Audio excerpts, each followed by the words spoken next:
guys, it's Dr. Morales here, upper school Spanish teacher. I'm so pleased to be joining you all this week for this Thursday's Take a Peek. I'm currently finishing my second year at Stratford, and honestly, I never thought I'd be finishing it from my house.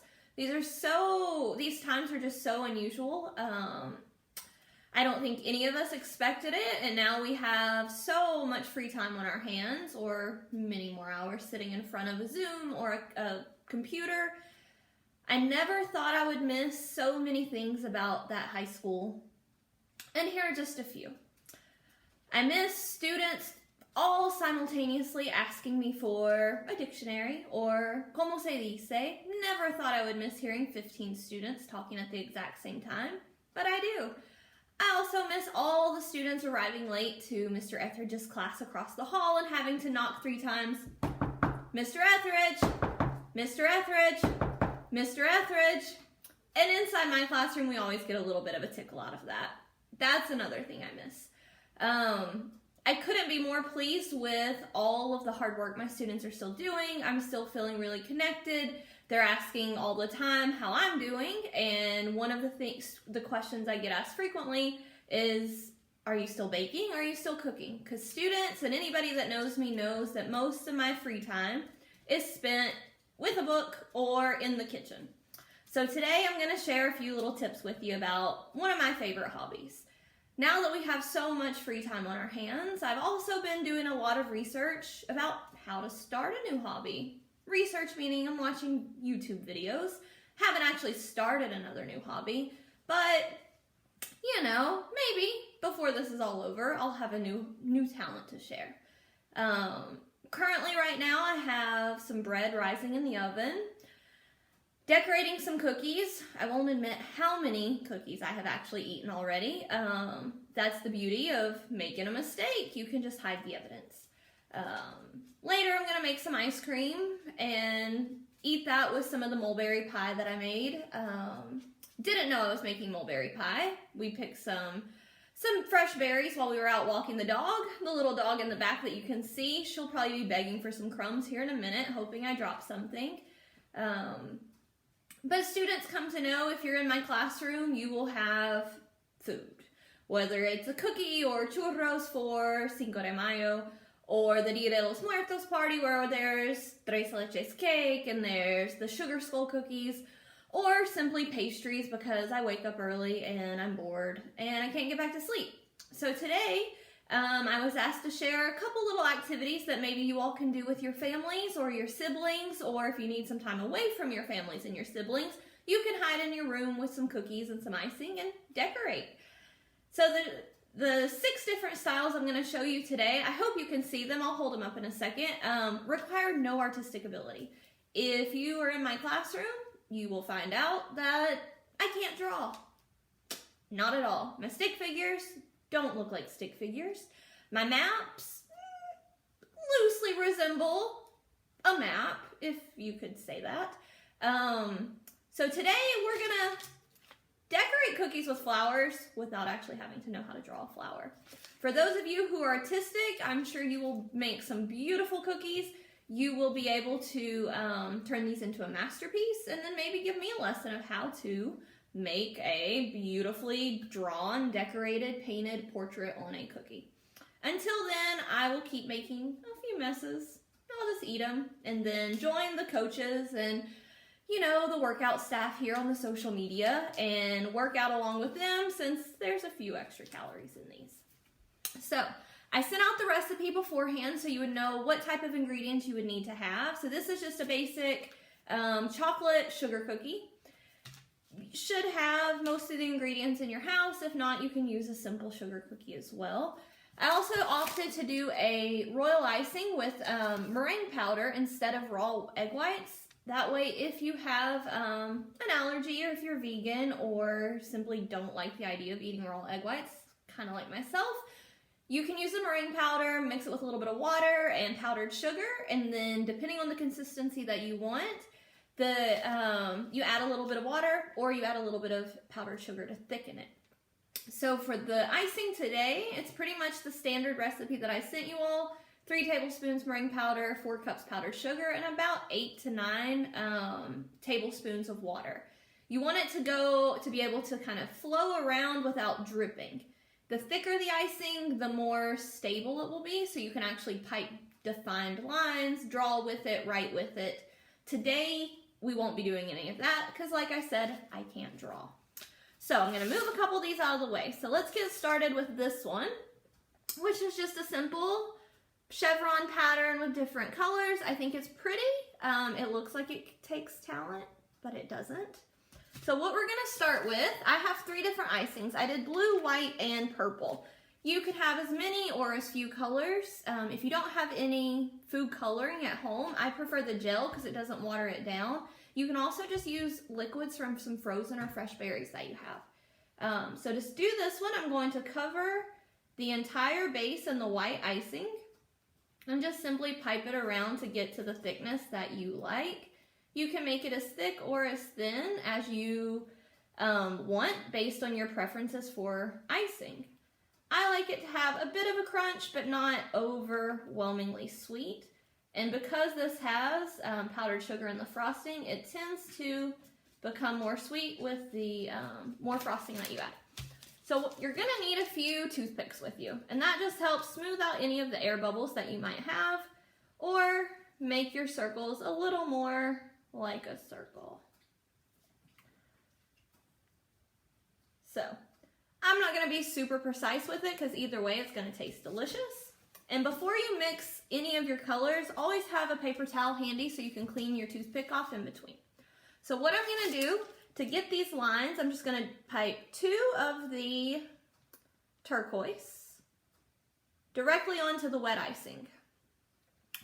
Then I'm going to pipe 2 lines of the purple,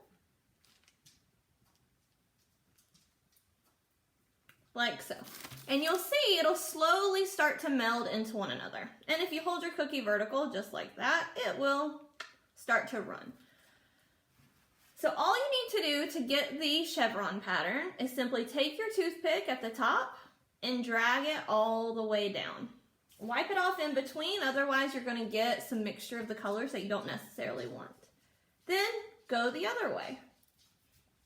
And repeat until you have as many or as few lines as you want. You can simply do 3. You can go back and forth a few more times.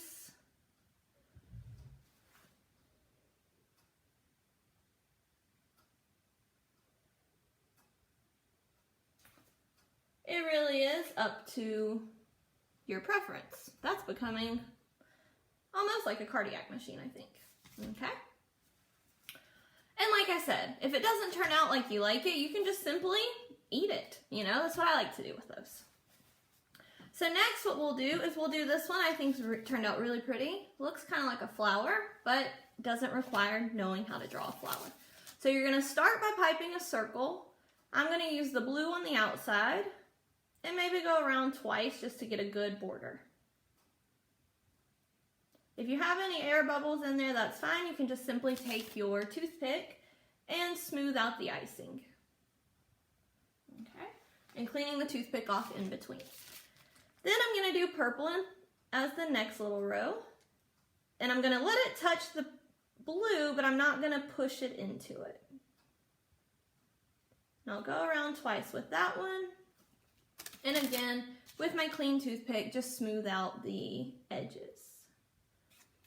And then I'm going to fill the center of it with the white. And again, this isn't math class, so if our circles aren't perfect circles, it really doesn't matter, okay? So what I'm going to do is I'm going to take my toothpick from the outside turquoise and pull it into the center, and then I'm going to clean it off. I'm going to rotate the cookie slightly and do the same thing.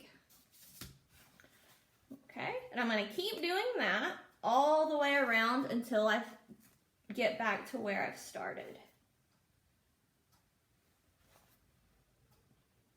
The width in between the pulls through the turquoise will determine how big or small your flower petals are.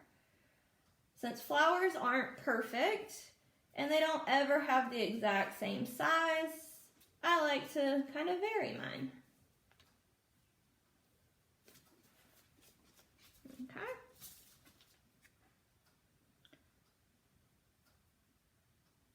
And again, since I'm holding my cookies vertically, they're starting to run. But if you keep yours flat, you won't have any problem. So earlier I did a slightly smaller flower, and here I did a slightly bigger one. And really it's just a matter of pulling your icing from the outside to the inside. Okay. So next, I'm going to show you how to pipe little tiny hearts that go down. You can make them separate, or you can put them in a row. So I'm going to start this time. I'm going to do it with some blue because I think blue's pretty. Okay, I'm going to fill the outside of it with the blue frosting and just pipe it all the way. This is called flooding your cookie. Okay, because you're just piping a border and then using your toothpick, flooding it. Filling in all those little gaps as though it were water. Okay.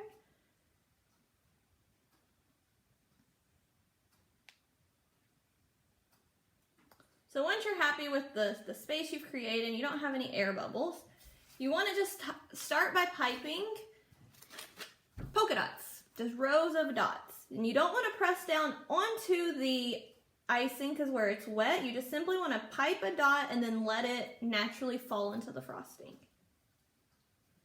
The bigger the dots, the bigger the hearts will be. But since I didn't make these cookies too big, I'm going to keep mine fairly small. I simply use, to get a circle cookie, the top of a jar, a mason jar, the metal ring from the top of it. I think I had some apple butter in it.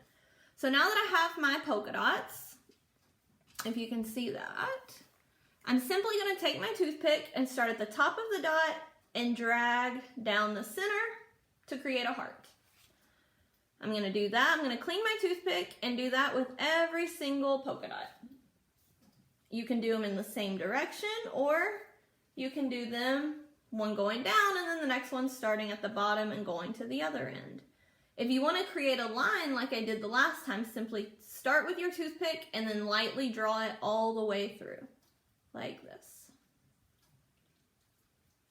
You'll pull the turquoise or your underlying color with you, if you can see that, and then it will create the line all the way through. So I'm going to do some separated hearts on the outside, and then I have the line of hearts going down the center. Okay. So this does not require knowing how to pipe a heart or even how to make a straight line, because anything that you do, you can simply just blend the icing together and it's going to taste delicious. Okay, so I've got a couple more here. One is really just tie-dye, and you can just have fun pulling your toothpick all the way through until you get the frosting combination that you like. Similar to the earlier flower that we did, I've got one here. It's more of a starburst flower, if you could say that, going in different directions. So I'll show you how to get that design. So again, we're going to start with circles. I'm going to start with white on the outside because my white icing here has a little less water, so it's slightly stiffer and it won't run as fast as the blue and purple that I have. I thinned those out slightly with a little extra water. I made my frosting a couple days ago when I first baked some cookies, so I'd had it in the refrigerator. Keep it in the refrigerator in an airtight container for up to a week, and then when you get it out, add a splash of water and then just use a whisk and mix it back together and get it smoothed back out, and it's perfect to use. You can use these on cookies. You can use royal icing on top of cakes if you want to decorate. You can pipe it onto a piece of parchment paper, put it in the fridge, and then peel it off, and it'll be kind of hard pieces, and then you can put those on top of cupcakes if you want. So now I'm going to take my next to the white, and I'm going to do a thinner row circle of the purple. I'm not going to do as thick as I did for the last one, so I'm going to make more circles. So I'll smooth out the air, and then I'm going to go to the blue.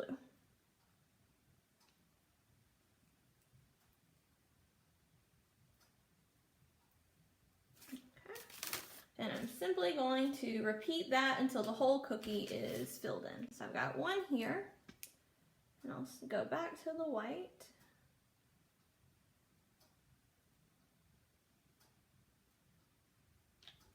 And if the colors start mixing at this point, it's okay because we're going to mix them in a second.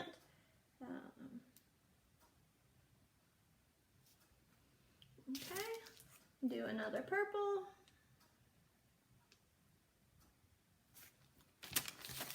And if you don't have at home any of the piping tips or the piping bags like I have, you can simply take a Ziploc baggie, cut a small hole in the corner of it, and then use that to pipe your colors. So what I'm going to do is exactly like the first step with the flowers. I'm going to pull it in to the center from the outside and slightly rotate the cookie each time. Okay. And here you're going to start getting the blending of each, and then just wipe your toothpick off in between.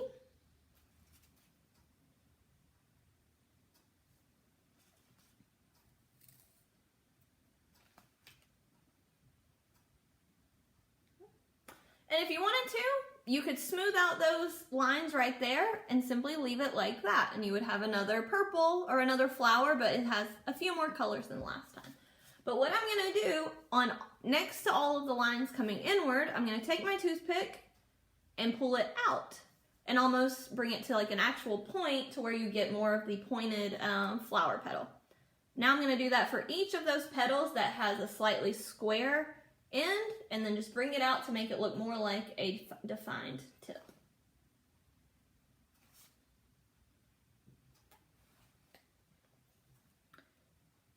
And if you get too much air into your frosting, just simply smooth it back out as so. Okay. So then what you have is kind of a starburst flower. And you can create as many of those lines if you want to keep adding more definition. Just keep going back in the alternating directions.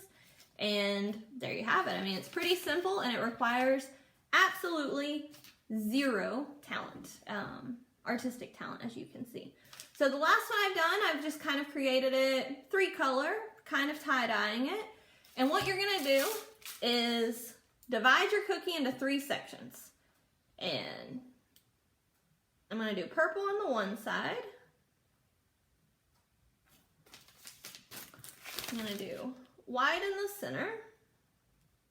And just pipe right next to it. And then we will smooth out those edges again with the toothpick.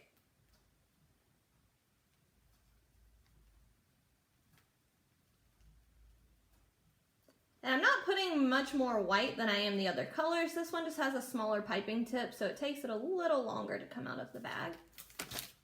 And then I'm going to put blue on the opposite side. And then just flood the center. Then to get your tie-dye, all you have to do, I'm going to fill this one back out a little bit more. So it's a bit more of a circle.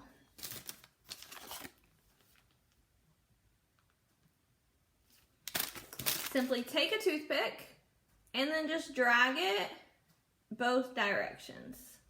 And here you don't have to worry about having it as clean because we're trying to make a tie-dye look. So you can drag it from the blue all the way to the purple. You can keep it purple to blue, just the blue to the whites, and can really make like a marbled tie-dye effect. This is usually my go-to strategy when my original design doesn't work out.